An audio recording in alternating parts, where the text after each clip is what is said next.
Hello everyone, आज बात करेंगे हम कोमेट 3i एटलस के बारे में, जो 1 जुलाई 2025 को सबसे पहले फाइंड आउट किया गया।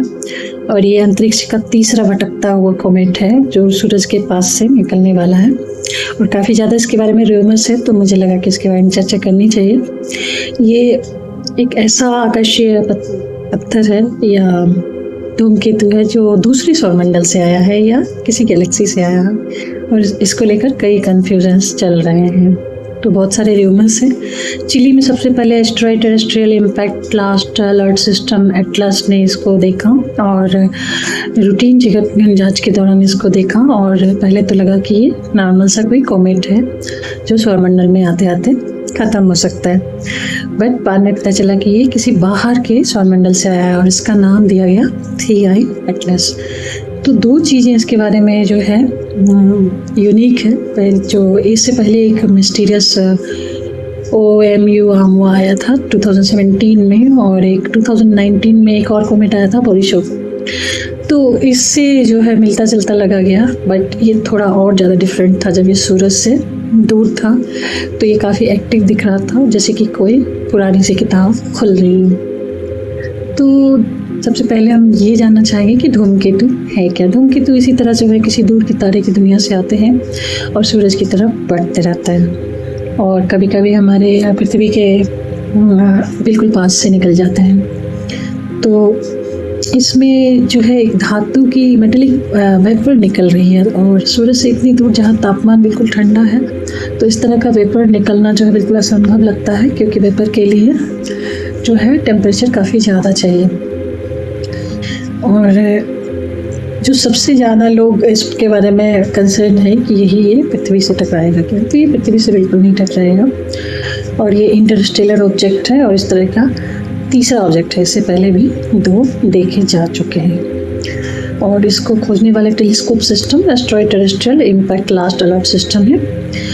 और ये हमारे गुरुत्वाकर्षण से बंधा हुआ नहीं है, तो हमारे सोलर सिस्टम में आने के बाद भी इसकी जितनी भी कैरेक्टरिस्टिक हैं वो बिल्कुल मिलती जुलती नहीं है। कहीं भी ग्रेविटी पुल से ये अफेक्टेड नहीं हो रहा है, और ये हमारे सौरमंडल में आने के बाद जब ये निकलेगा तो ये दोबारा वापस नहीं आ रहा।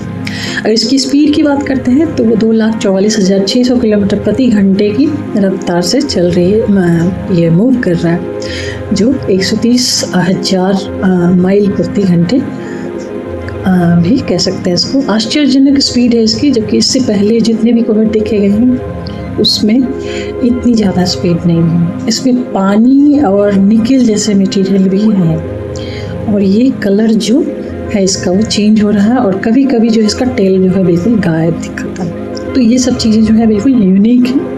इससे पहले जो है ये कोमेट में हमेशा टेल जो है वो कॉन्स्टेंट होती थी। पृथ्वी से लगभग 270 मिलियन किलोमीटर दूर रहेगा जब ये बिल्कुल क्लोजेस्ट रहेगा, और लगभग 19 दिसंबर 2025 को ये पृथ्वी के सबसे करीब आने की संभावना रखता है।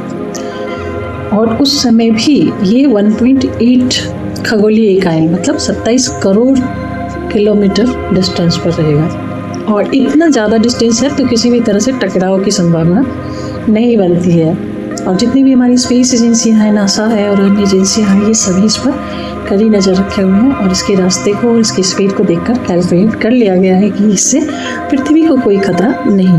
तो दुनिया भर की जितनी भी अंतरिक्ष एजेंसियां हैं इसका स्टडी करने के लिए, अध्ययन करने के लिए हबल और जेम्स वेब जैसी अंतरिक्ष दूरबीनों का उपयोग कर रहे हैं, ताकि अन्य तारकीय प्रणालियों की संरचना के बारे में जानकारी मिल सके। जो दूसरे स्टार्स हैं वहाँ पर क्या क्या एक्टिविटी हो रही है इसके बारे में भी हमें पता चल सके। Thank you very much. Like और सब्सक्राइब जरूर कीजिएगा।